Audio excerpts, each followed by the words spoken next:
An icon of local Malay music and a three-time Singapore Literature Prize winner have been awarded Singapore's top arts accolade. Rahimah Rahim and Chia Ming have been awarded the Cultural Medallion this year for their contributions to the local arts and culture scene. Madam Rahimah is a multilingual performer with 12 solo albums to her name. She has also represented Singapore internationally over the years. I just love to sing. I mean, I love music very much because it's my passion, and I'll try to contribute this to the art scene through fresh collaboration. I just hope that Singapore, the young generation would just carry on the music and make Singapore proud. I'd like to hear, Singapore is out there. Mr. Chia is recognized for writings with a distinct Singaporean character. The 1993 Young Artist Award recipient has published 12 books to local and international acclaim over his 40-year career. 6 younger practitioners have also received the Young Artist Award for their continued excellence in fields such as theatre and the visual arts.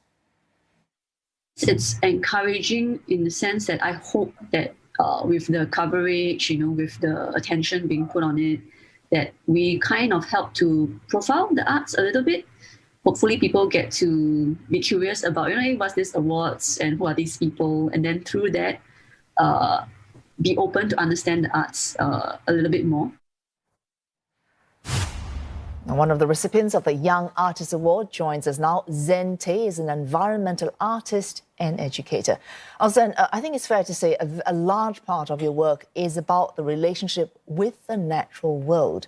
Where have you, over the years, drawn your inspiration? Well, first, thank you for having me here. I think certainly it's wonderful to be able to share about what I do and also what art can do as well for the larger public. My art practice explores our relationship with nature, activated by my observations of everyday scenarios that affects us, so people like you and I.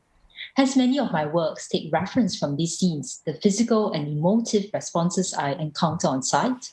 And this often triggers curiosity or concern that leads me to want to find out more about the phenomena that is in front of me. And then I'll reach out to friends in other disciplines to gain a better understanding of these potential issues and their larger implications on human health and the environment.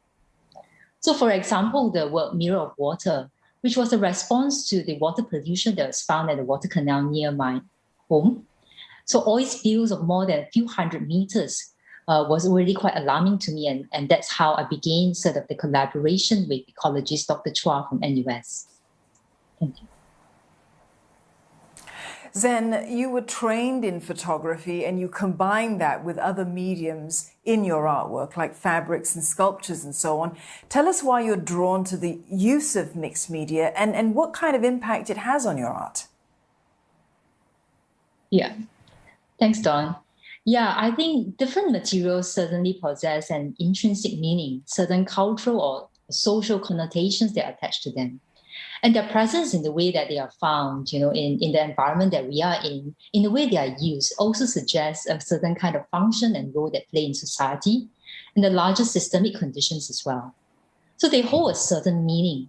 And when juxtaposed with these materials, whether it's fabric, sculptures, or in the various formats that I do in my work, with photographic images, which we often believe as snapshot of truth, right, allows then for viewers to engage in new ways of meaning-making and to interrogate what they see, make personal connections to what they know, and hence engage in the meaning of the work, which is often the intention of my work, to trigger that kind of imagination that audience can have with the work and to engage in them and getting them to then be interested in these key social, cultural, or environmental issues that I do highlight in my work.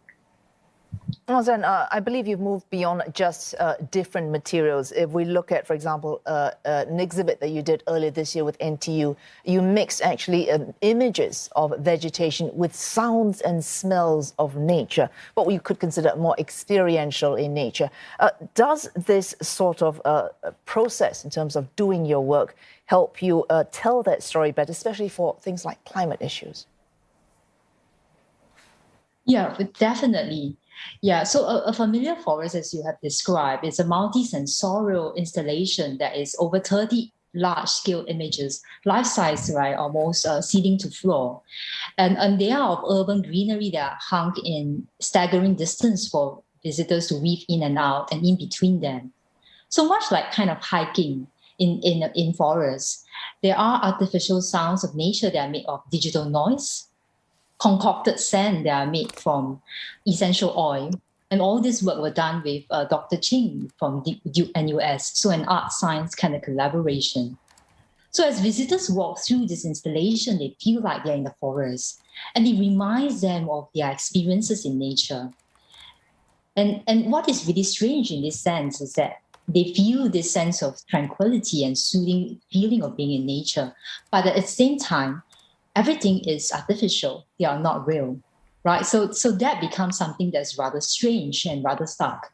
So by having these differences in encounters, I'm hoping that our work will provide more questions for people to think about, so that as they are walking through their feeling, right, they are engaging emotionally, physically with the work, that it also triggers a kind of thinking and awareness.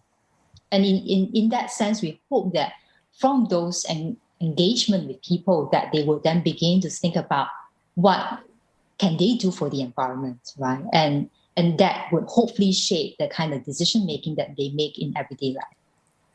All right, Zen Teh, environmental artist Zen. and a recipient of this year's Young Artist Award.